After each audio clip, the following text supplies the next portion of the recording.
Hantu tua Zaising mengernyit saat melihat Ziyan berdiri menghadangnya. Ia memandang Ziyan beberapa kali, tetapi anehnya, ia tidak bisa menilai kekuatan Ziyan. Meskipun begitu, ia yakin bahwa Ziyan tidak terlalu mengancam. Mungkin dia menggunakan sesuatu untuk menyembunyikan auranya, pikir Zaising. Namun, fokusnya segera beralih ke Xiaoyan yang berada di belakang Ziyan. Xiaoyan tengah memanipulasi cincinnya, mengeluarkan 3 jenis api surgawi. Kemudian, sebuah api putih pekat muncul, menjadikannya 4 jenis api surgawi. 4 jenis api surgawi. Gumam Zaising. Meski berusaha tenang, matanya mengecil, dan ekspresinya berubah. Api surgawi adalah kekuatan yang langka dan dahsyat, biasanya hanya dimiliki oleh sedikit orang. Namun, Xiaoyan mampu mengendalikan 4 jenis sekaligus, membuat Zaising terkejut dan sedikit cemas. Anak ini memang tidak biasa.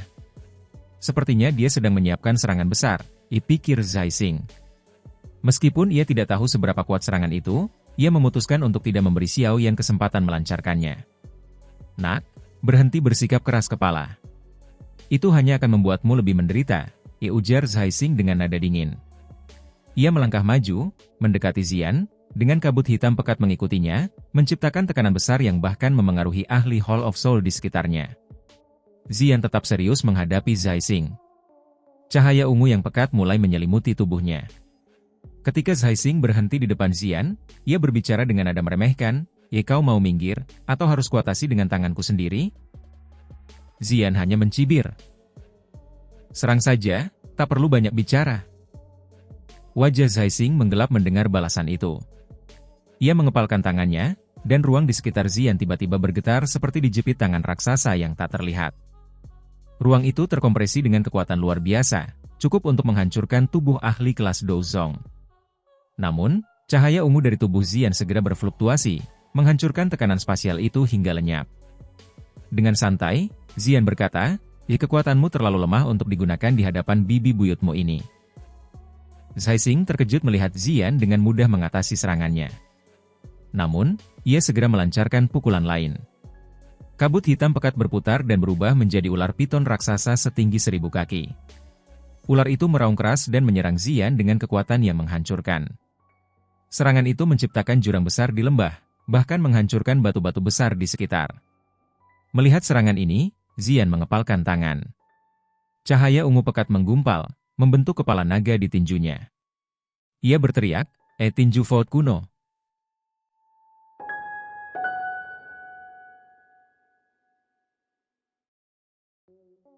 Cahaya ungu meledak dari tangan Ziyan, berubah menjadi naga besar yang membawa kekuatan luar biasa.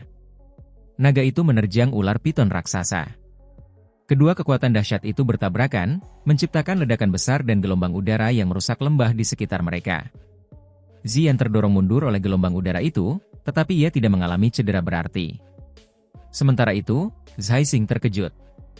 Serangan Ziyan berhasil menetralkan sebagian besar kekuatannya dengan memindahkan energi ular piton itu ke ruang kosong. Sungguh teknik tinju yang aneh, gumam Zaising. Namun, perhatiannya segera teralihkan ke Xiaoyan. Ia terkejut melihat Xiaoyan berhasil menyatukan keempat api surgawi, membentuk bola api liar yang memancarkan suhu ekstrim. Lingkungan di sekitarnya mulai mengering, dan rumput hijau berubah layu dalam hitungan detik. Anak ini benar-benar berbahaya. Aku tidak boleh membiarkannya menyerang, pikir Zaising. Keringat dingin mulai membasahi tubuhnya. Ia sadar, jika serangan itu dilancarkan, bahkan ia mungkin tidak akan mampu menahannya. Pikiran ini terlintas di hati hantu tua Zaising. Ekspresinya dengan cepat menjadi gelap dan pekat. Dengan sekejap tubuhnya, dia muncul di depan Ziyan dengan gaya seperti hantu. Dia menghantam dengan tangannya yang besar dan kekuatan yang besar dan dahsyat menghantam dada Ziyan dengan gaya seperti kilat sambil membawa kekuatan yang menakutkan yang menghancurkan ruang. Menghadapi hantu tua Zaising, yang tiba-tiba menggunakan serangan mematikan, ada sedikit perubahan pada ekspresi wajah cantik Ziyan. Dia tidak bisa mundur saat ini. Kalau tidak, jika dia akhirnya memberi kesempatan pada hantu tua Zaising, dia mungkin akan mengganggu penggabungan api surgawi Xiaoyan. Karena itu, dia hanya bisa melangkah maju. Cahaya ungu menyelimuti dirinya saat tangannya langsung bertabrakan dengan hantu tua Zaising. Dua sosok saling mengikuti seperti bayangan di langit. Setiap kali cahaya ungu dan kabut hitam bertabrakan, akan terjadi ledakan seperti guntur. Pada saat yang sama, banyak erangan teredam akan terus terdengar. Tabrakan dahsyat lainnya terjadi di langit. Sosok berwarna ungu itu akhirnya tidak dapat bertahan lebih lama lagi. Seteguk darah merah terang tanpa sadar dimuntahkan dari mulutnya. Tubuhnya juga terguncang hingga dia terus-menerus mundur. Beberapa saat kemudian barulah dia menstabilkan tubuhnya. Wajah cantiknya itu dipenuhi dengan pucat pasi. Dia bukan tandingan hantu tua Zaising dalam hal bentrokan langsung semacam ini. Kalau bukan karena Zian memiliki konstitusi yang kuat dan dia terlahir dengan kekuatan besar, kemungkinan pembuluh darah di tubuhnya akan hancur dengan paksa selama lusinan tabrakan telapak tangan ini. Bagaimanapun, seorang ahli di puncak Dozun bintang 5 benar-benar terlalu kuat.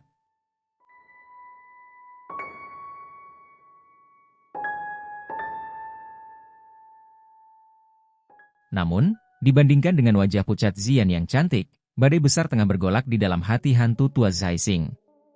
Setelah bertukar pukulan, dia jelas mengerti bahwa kekuatan yang dimilikinya hanyalah kekuatan Douzong. Namun, gadis yang tampak lembut dan lemah ini bahkan lebih mengerikan daripada Xiao Yan. Dia tidak hanya menerima lebih dari selusin pukulan darinya, tetapi kekuatan mengerikan yang samar-samar terpantul itu sebenarnya telah menyebabkan tangannya menjadi sedikit mati rasa. Gadis ini monster macam apa dia? Sudut mulut hantu tua Zaising berkedut dan niat membunuh tiba-tiba muncul di matanya. Orang-orang ini bukan orang biasa. Mereka tidak boleh dibiarkan hidup untuk menimbulkan masalah di masa mendatang. Jika tidak, saat mereka bertemu lagi, orang yang tidak beruntung mungkin adalah dia. Tangan pemetik bintang. Ekspresi hantu tua Zaising akhirnya menjadi gelap dan serius saat niat membunuh melonjak dalam hatinya. Dia menatap tajam ke arah Zian, yang sedang mengawasinya dengan waspada. Setelah itu, dia tertawa dingin. Kabut hitam membumbung di tangannya sebelum dia tiba-tiba meraihnya. Genggaman ini sangat aneh. Ini karena tangan hantu tua Zaising secara aneh menghilang saat dia melakukannya. Hanya lengannya yang masih tertinggal di luar ruang itu. Rasa bahaya yang kuat melonjak dalam hati Zian ketika dia melihat pemandangan aneh ini. Tubuhnya buru-buru mundur. Namun, dia tiba-tiba merasakan hawa dingin di lehernya ketika dia mundur. Segera, kekuatan besar terpancar dan mencengkeram lehernya dengan kuat. Mati! Kaulah orang yang akan mati! Niat membunuh melonjak dalam mata hantu tua Zaising saat tangannya mencengkeram leher Zian. Dia baru saja akan membunuhnya ketika garis retakan spasial tiba-tiba terbentuk di kejauhan. Seketika, sosok kuat seperti menara melesat keluar darinya. Tinjunya menghantam kepala hantu tua Zaising dengan keras. Cara seperti itu membuat kepala hantu tua Zaising akan hancur berkeping-keping jika dia dipukul olehnya bahkan dengan kekuatannya sendiri. Perubahan yang tiba-tiba dan tak terduga ini membuat hantu tua Zaising terkejut. Sudah pasti mustahil untuk menggunakan metode hidup ganti hidup. Oleh karena itu, ia melepaskan Zian dengan cepat dan telapak tangannya bertabrakan dengan tinju logam yang menyerang dengan ganas. Badai yang mengerikan meletus. Hantu tua Zaising mundur 2 langkah terus-menerus. Tubuhnya yang kuat itu terpental mundur. Setelah itu, ia mendarat di samping Zian dengan cara yang agak mengejutkan. Uhuk, orang besar, bukankah kau pergi menjelajahi benua? Zian menahan tenggorokannya dan terbatuk. Setelah itu, dia menatap pria besar di sampingnya dan terkesiap kaget.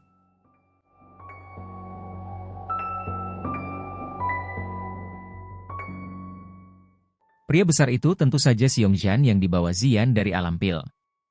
Pada saat ini, dia juga tertawa terbahak-bahak. Setelah itu, dia dengan hati-hati melihat garis retakan spasial yang telah robek sebelumnya. Dia bergumam, sial, bukan aku yang lama ingin datang, tetapi aku terlempar. Hantu tua Zaising memasang ekspresi muram saat melihat Xiongxian dari jarak yang cukup dekat. Setelah merasakan bahwa Xiongxian juga seorang Douzun, kelopak matanya berkedut tanpa sadar. Ekspresinya berubah tiba-tiba sebelum dia sempat berbicara. Setelah itu, matanya buru-buru menoleh ke arah Xiao Yan berada, hanya untuk melihat teratai api yang sangat indah yang terbentuk dari 4 warna perlahan-lahan tergantung di telapak tangan Xiao Yan. Kekuatan seperti pemusnahan yang membuat hatinya terasa sedikit dingin menyebar dengan tenang. Melalui penundaan yang disebabkan oleh Zian, Xiao Yan akhirnya berhasil bergabung dan membentuk teratai api pemusnahan yang tercipta dari 4 jenis api surgawi.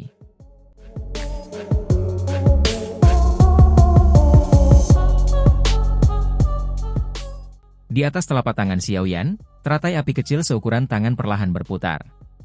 Inti teratai itu bersinar dengan 4 warna yang memukau, tampak indah sekaligus mengerikan. Namun, di balik keindahannya tersembunyi energi dahsyat yang siap menghancurkan apapun di sekitarnya. Xiaoyan tampak pucat. Proses menyatukan 4 jenis api surgawi jauh lebih sulit daripada yang ia bayangkan, meskipun sebelumnya ia memiliki pengalaman menciptakan teratai api pemusnahan. Kali ini, keempat api surgawi yang digunakan adalah energi murni dan asli, berbeda dengan pengalaman sebelumnya yang menggunakan api pengubah kehidupan. Kesulitan itu terasa hingga membuatnya hampir tidak mampu menyelesaikan penggabungan. Namun, dengan kekuatan jiwanya yang kini telah mencapai keadaan jiwa, Xiaoyan berhasil menjaga keseimbangan teratai tersebut.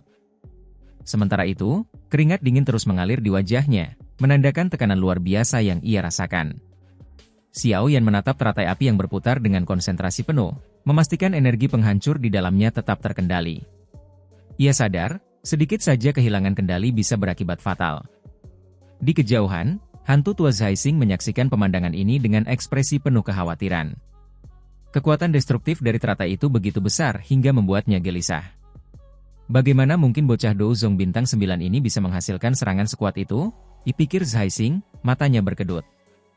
Ia tahu, Xiaoyan tidak boleh dibiarkan menyelesaikan serangannya. Dengan niat membunuh yang memuncak, Zaising langsung bergerak menuju Xiaoyan. Ia tahu, jika ia bisa menghentikan Xiaoyan sebelum serangan itu selesai, ia bisa membuat Xiaoyan menderita serangan balik sekaligus menghancurkan teratai api tersebut. Melihat gerakan Zaising, Zian segera berteriak, "Cepat hentikan dia!" Xiongzhan, yang berdiri di dekat Zian, hanya bisa mengangguk dan melesat ke arah Zaising. Tubuhnya yang kuat, sebagai beruang naga kuno, menghasilkan pukulan dahsyat ke arah punggung Zaising. Tinjunya yang besar bahkan melengkungkan ruang saat melesat. Namun, Zaising tidak memperlambat langkahnya. Ia hanya memutar tubuhnya dengan gerakan aneh tanpa berbalik untuk menghadapi serangan Xiongzhan. Pukulan Xiongzhan mendarat keras di bahunya, menembus kabut hitam pelindung yang menyelimuti tubuhnya. Suara tulang retak terdengar, membuat bahu Zaising terluka parah. Tapi, Zaising hanya menyeringai ganas. Dengan memanfaatkan dorongan dari pukulan itu, ia justru mempercepat gerakannya menuju Xiaoyan. "Dasar bodoh!" teriak Zian, melihat Xiongzhan tidak bisa menghentikan Zaising sepenuhnya. Ia berusaha maju, tetapi jaraknya terlalu jauh.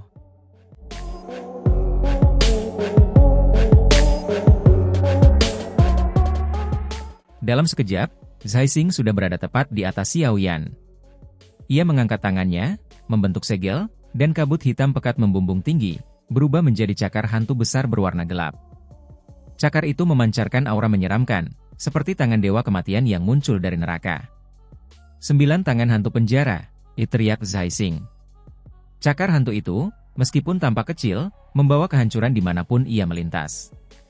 Ruang kosong hancur dan berubah menjadi lubang hitam di sekitarnya. Dengan kecepatan luar biasa, cakar itu meluncur ke arah dada Xiaoyan, membawa ancaman mematikan. Di tengah situasi genting ini, hanya sedikit waktu yang tersisa untuk bertindak. Kecepatan cakar hantu itu sangat cepat. Dalam sekejap, cakar itu telah menembus udara kosong dan muncul di depan Xiaoyan. Angin kencang itu, yang tertahan di cakar hantu itu, menyebabkan Xiaoyan merasakan semacam aura yang sangat berbahaya. Pada saat yang sangat kritis seperti ini, tidak ada lagi orang yang dapat menyelamatkan Xiaoyan tepat waktu. Xiaoyan juga tampaknya menyadari situasi saat ini yang sedang dialaminya. Dia menatap wajah buas dari hantu tua Zaising dan ekspresi gila tiba-tiba muncul di matanya yang hitam pekat. "Jika kau ingin membunuhku, kau juga harus menemaniku sampai mati." Ketika ekspresi gila muncul di matanya, Xiaoyan berhenti memikirkan energi di dalam teratai api pemusnahan yang belum stabil. Tangannya bergetar dan teratai api itu meninggalkannya. Teratai api itu berubah menjadi cahaya api yang melesat ke arah hantu tua Zaising, yang berada di dekatnya. Suara keras yang menggetarkan bumi tiba-tiba bergema di tempat itu ketika teratai api meninggalkan tangan Xiaoyan. Pada saat ini, kekuatan seperti kehancuran menyapu seperti badai di langit. Seluruh pegunungan bergetar seperti gempa bumi pada saat ini. Banyak garis retakan besar menyebar ke segala arah dengan lembah di tengahnya. Aula besar itu juga mulai bergoyang tak stabil di bawah getaran ini. Banyak ahli dari aula jiwa begitu terkejut sehingga mereka menutupi kepala mereka dan melarikan diri seperti tikus. Badai pemusnahan yang tiba-tiba datang juga menarik perhatian para Douzun dari kedua belah pihak di langit. Mereka melirik ke samping dan keheranan muncul di mata mereka. Setelah itu, mereka berhenti mengganggu lawan mereka saat mereka buru-buru mundur. Mereka semua takut terlibat oleh kekuatan penghancur itu. Cakar hantu yang gelap dan padat itu akhirnya menyerbu saat kekuatan penghancur ini menyebar. Setelah itu, cakar itu menghantam dada Xiao Yan dengan keras. Kekuatan gelap dan padat yang agung itu tiba-tiba meletus seperti gunung berapi. Ekspresi Xiao Yan langsung memucat setelah menerima serangan mematikan ini. Kabut darah menyembur keluar dari mulutnya. Bahkan terdengar suara tulang patah yang jelas dari dadanya. Tubuhnya juga terguncang oleh kekuatan mengerikan itu hingga terlempar seperti bola meriam.